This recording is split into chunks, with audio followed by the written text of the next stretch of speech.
Todo na to, Don Bell. Kilig na kilig sa sweetness ni Kim at Paulo.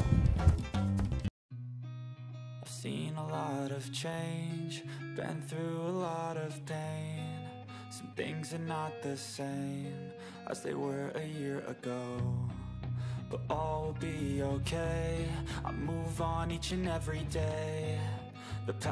Hindi lang naman mga Kim Pao supporters ang kilig na kilig sa ipinamalas na sweetness sa napapabalitang magkarelasyon na at in demand at phenomenal love team sa ngayon.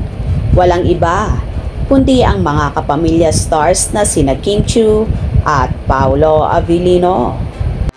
Sa naganap ngang show ng ASAP Natin To sa Toyota Arena sa Ontario, California, ay nagsabog ng pakilig ang Kim Pao na ikinatuwa ng ating mga kababayan sa California.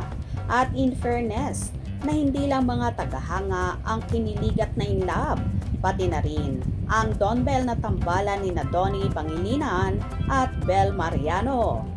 Habang kumakanta kasi sina Kim at Paulo ay titig na titig sina Donnie at Bel na tila ba gustong tumalon sa kilig sa ipinamalas ng Kim Pao on stage.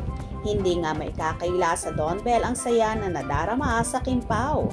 Natagos sa puso ang pakilig.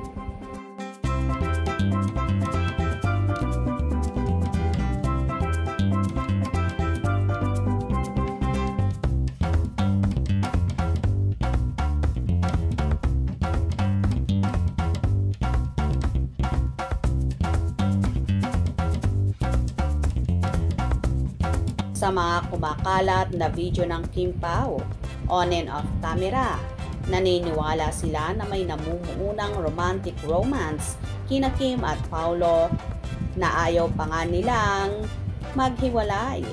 Mapa stage or backstage ay kitang-kita mo ang sweetness na ipinamamalas ng dalawa. Kahit nga ang mga co-host ni Kim sa afternoon show Night Showtime ay palagi siyang tinutukso. Ganon din sa ASAP Natin To. Kahit mga kapwa artista ay naniniwala at madalas ay kinukutuban sila na magjowa na talaga ang Kim Pao na ayaw pa nga lang umamin sa publiko. Well, choice naman ng Kim Pao yon kung ayaw pa nilang lumantad sa madlang people. Ang mahalaga, so happy sila sa natatangi nilang relasyon.